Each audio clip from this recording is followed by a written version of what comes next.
Bonjour à tous. Dans cette vidéo, je vais vous expliquer comment est-ce qu'on fait pour pouvoir lire une entrée analogique et contrôler une sortie analogique. Donc, dans l'exemple qu'on va faire aujourd'hui, on va utiliser un potentiomètre pour pouvoir varier l'intensité de la lumière.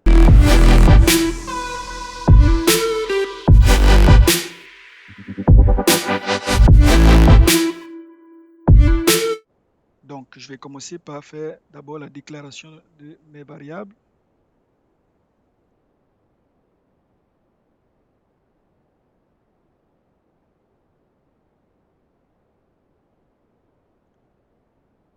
Donc ici, je vais créer une variable dans laquelle je vais mettre la lecture de l'état de mon bouton. Donc ensuite, une autre variable que je vais appeler bouton, et là je vais dire sur quelle entrée je l'ai branché. Donc si je regarde mon bouton, je l'ai branché sur l'entrée analogique A0. Donc je vais mettre A0 ici.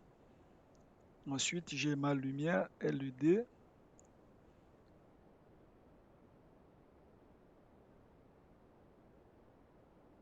LED que j'ai branché. Donc si je regarde sur mon circuit à côté, ma LED que j'ai branché sur ma sortie 11. Donc voilà pour ce qui est ma déclaration des variables. Ensuite, si je vais dans la section Setup, donc je vais indiquer dans quel mode est-ce que mes pins vont être utilisés. Donc pour ce faire, je vais utiliser donc la fonction pin mode. Donc pin mode, je vais dire donc mon bouton ici va être une input, donc une entrée. Ensuite, je vais faire un autre pin mode et ma LED que je vais mettre ici comme étant une output, donc une sortie. Faire ça. Et ici, je vais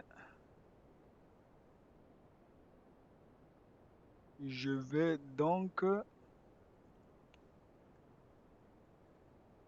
initier une communication sérielle donc entre l'ordinateur et puis ma carte Arduino de telle sorte que je sois en mesure de voir les variations, de suivre les variations de la valeur de mon potentiomètre.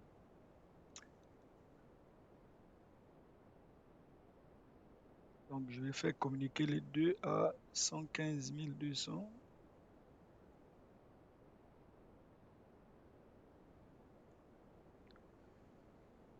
Ok, voilà pour ce qui est de mon setup. Ensuite, si je vais, en réalité ici, je pourrais tout de suite aussi m'assurer que au départ la lumière est éteinte là, ok? Donc, je vais tout simplement faire analog right. Donc, j'ai branché ma lumière LED et puis je vais mettre tout simplement à 0. Ok.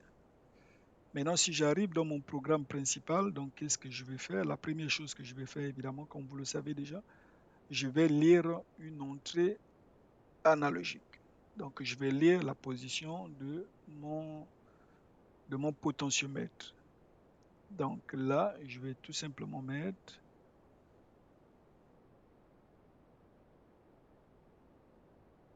qui va être égal à quoi? À analogue read. Et donc, je vais lire quoi? Je vais lire mon bouton.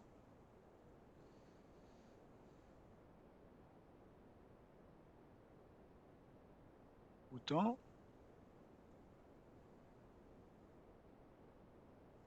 Et ensuite, donc après la lecture de mon bouton, qu'est-ce que je peux faire? Disons que je vais afficher la valeur sur mon moniteur serré pour m'assurer que la lecture se fait bien. Donc, serial date, print. Puis, donc là, qu'est-ce que je vais imprimer? Je vais imprimer l'état de mon bouton ici. Donc, c'est bien. Button, là, Je vais peut-être mixer l'anglais et le français, là, fais attention.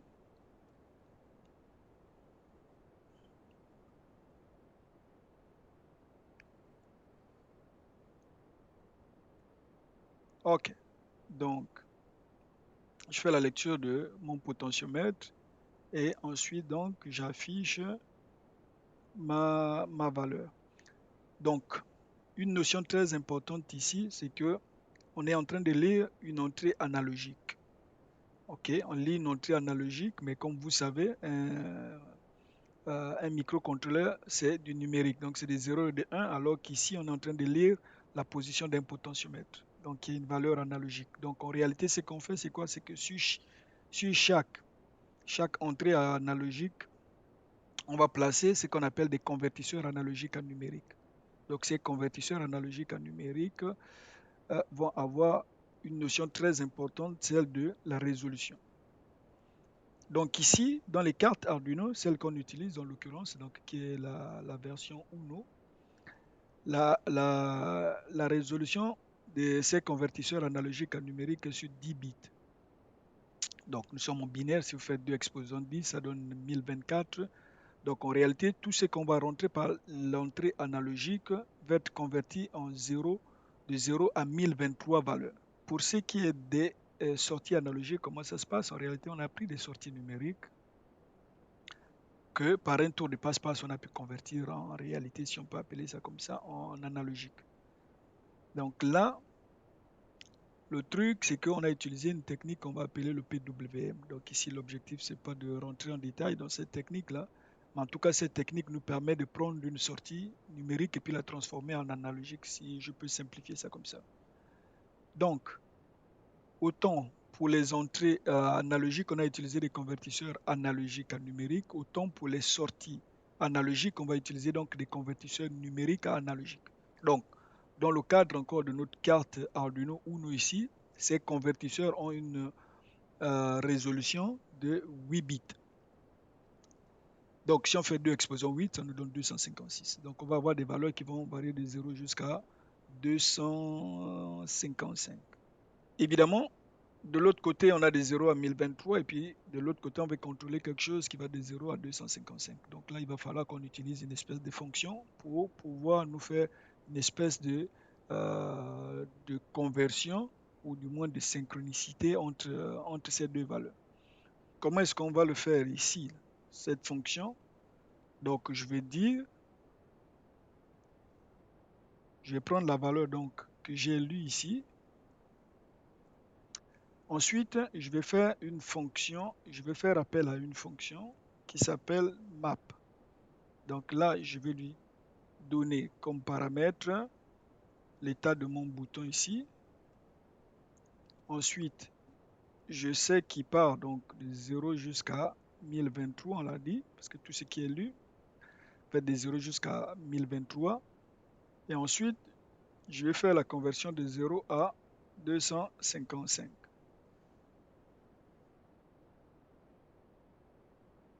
Donc là, en réalité, je prends une valeur qui varie de 0 à 1023 et je la convertis en quelque chose qui va varier de 0 à 255. Et ensuite, qu'est-ce que je fais ici? Ben, dans ce cas, je vais prendre donc cette valeur-là et puis je vais l'envoyer à la sortie. Donc comment je vais faire ça? Je vais utiliser un analog write, quel donc je vais donner quoi? Je vais donner donc deux paramètres. Premier paramètre, donc c'est la sortie qu'on veut contrôler. Donc ici, c'est l'aide, évidemment. Et puis, la valeur. Donc la valeur ici, qu'est-ce qu'on veut donner à l'aide? Là, ça va être donc...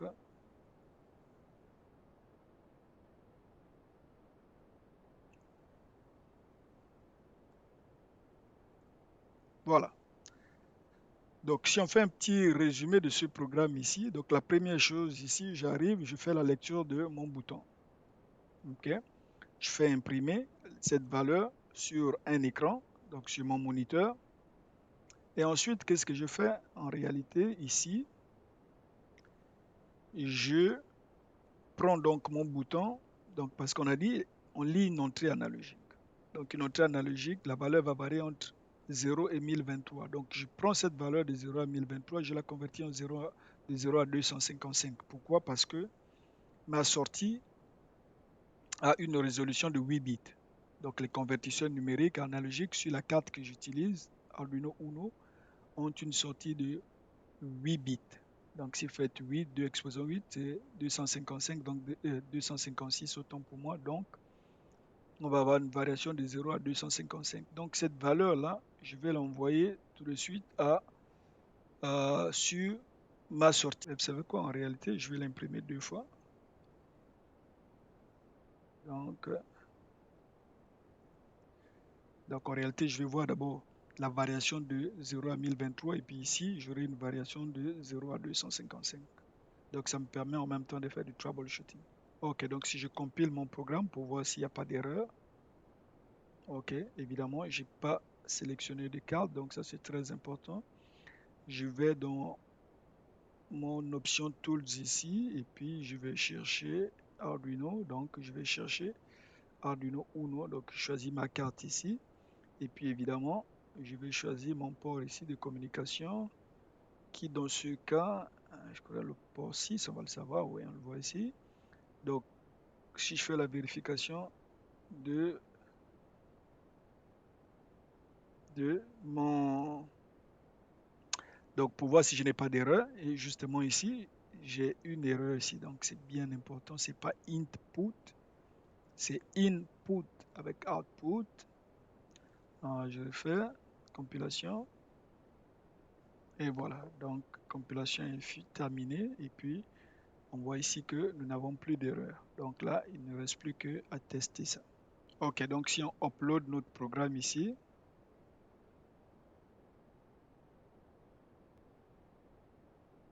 ok, donc on l'a downloadé. Ok, donc si je regarde ma lumière ici, je peux bien voir, donc j'ai mon potentiomètre ici. Donc si je le fais varier, je vois la lumière l'intensité de la lumière va changer jusqu'au maximum. Et puis si je baisse, donc on va bien voir, j'espère que vous le voyez bien avec la caméra. Donc on va bien voir comment la lumière tranquillement s'éteint. Et puis là, je suis au minimum, évidemment la lumière est éteinte. Et puis là, si je fais varier, donc on le voit ici, comment la lumière change d'intensité jusqu'au maximum. Donc, je fais varier ici, voilà. Elle est éteinte, et puis une fois de plus, il en reste elle encore est allumée, pas mal d'espace pour pouvoir écrire met le minimum, des programmes plus gros. Là. complètement minimum. Donc évidemment, ça c'est le pourcentage des variables globales ici qui occupent 9 bytes.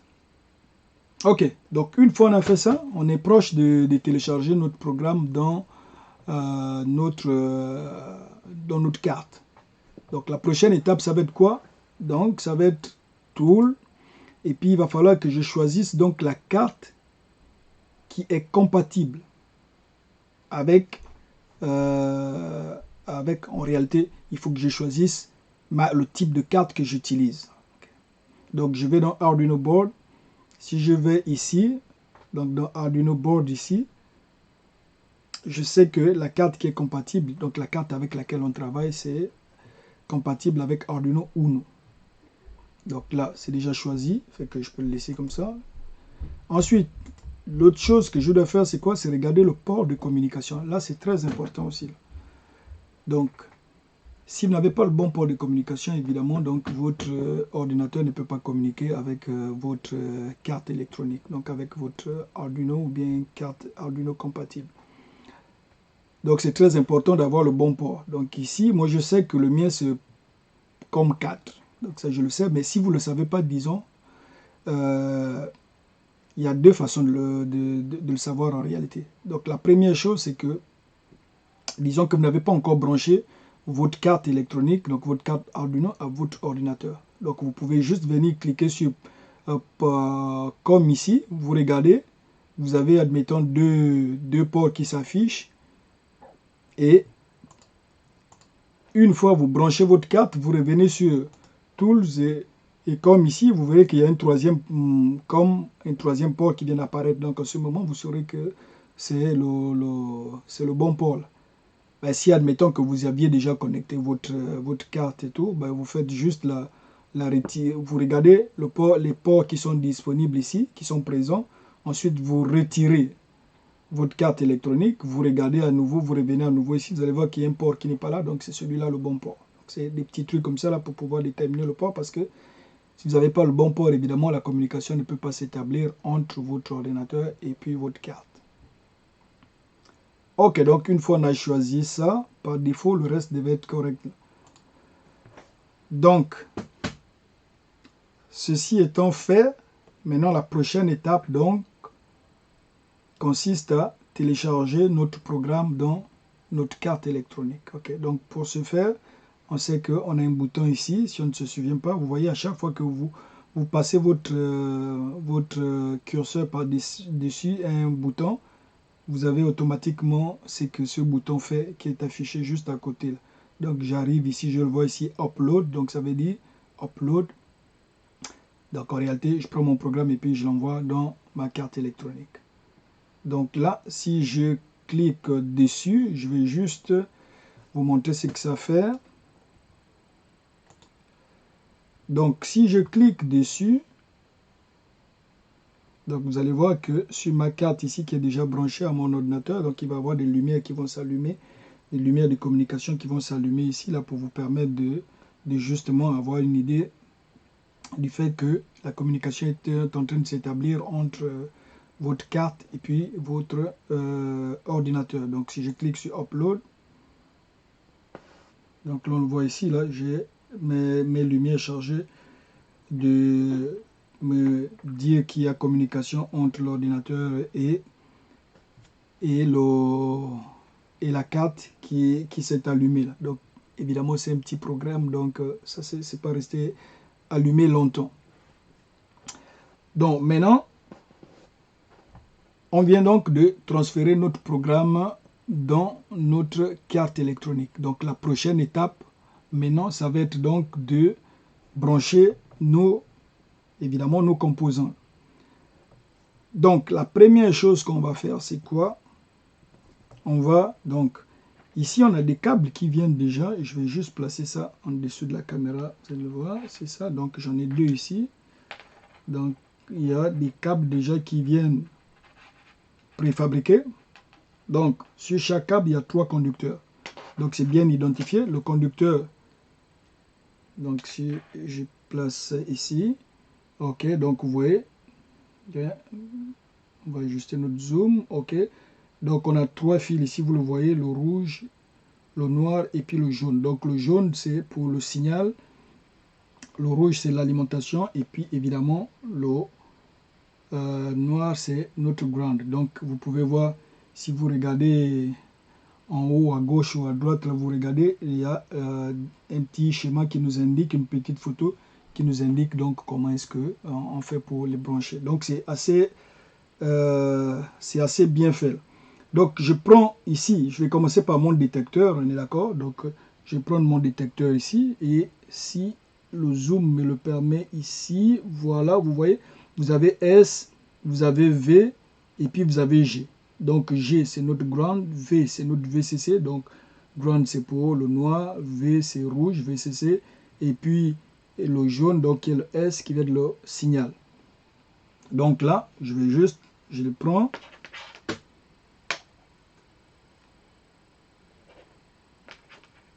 Donc vous ne pouvez pas vous tromper, hein, c'est bien identifié.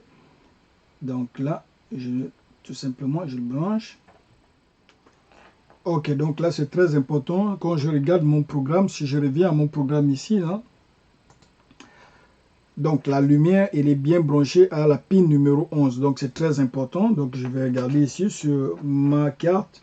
Et puis je vais donc la mettre à la pin numéro, si on regarde ici, je vais donc la mettre, la lumière, à la pin numéro 11. Donc la pin numéro 11, je regarde ici, elle est bien là. Donc c'est très important de respecter la polarité ici. Ok, ça c'est fait. Donc la lumière à l'entrée numéro, ou du moins à la pin numéro 10, qui est en réalité une sortie. Parce que c'est comme ça qu'on l'a programmé. Donc ensuite, si je regarde ici, donc pour ce qui est de mon détecteur de mouvement. Donc j'ai bien branché, je l'ai bien branché. Si on revient à mon programme ici, je reviens à mon programme ici. Donc je me rends bien compte que l'entrée qui est mon détecteur de mouvement, je l'ai branché donc à l'entrée numéro 10. Donc c'est juste celle proche de ma sortie numéro 11 ici. Ben, on va mieux le voir ici. Ok. Donc là. Ok. Donc on a 11 qui est déjà ici. Donc 10 il est juste à côté évidemment. Donc c'est toujours le ground et puis le VCC ensuite. Donc là, oh, vous voyez la lumière vient de s'allumer. On vient donc évidemment, là, je viens de détecter le mouvement et je vais juste zoomer de telle sorte à vous montrer la lumière ici. Et puis évidemment, on va monter le détecteur de mouvement ici. Donc pendant 15 secondes, on a la lumière qui va être allumée. Je vais juste m'assurer de bien zoomer ici et pour que vous puissiez voir le détecteur de mouvement également ici. Là. Ok. Ok. Donc là, on va laisser 15 secondes. Vous allez voir, après 15 secondes, donc la lumière va s'éteindre. Et puis après, on va faire un autre test pour voir. Donc là, plus de mouvement dans la pièce. Et puis là, on arrive et voilà. Donc le mouvement est détecté. Tout de suite, la lumière s'allume. Là encore, elle va rester allumée pendant 15 secondes. Et elle devait s'éteindre sous peu. Ok, donc 15 secondes plus tard, la lumière est éteinte. On peut refaire encore un autre test si vous voulez. Donc si je repasse ma main ici, et voilà, la lumière vient de s'allumer. Donc, on vient de réussir notre premier programme.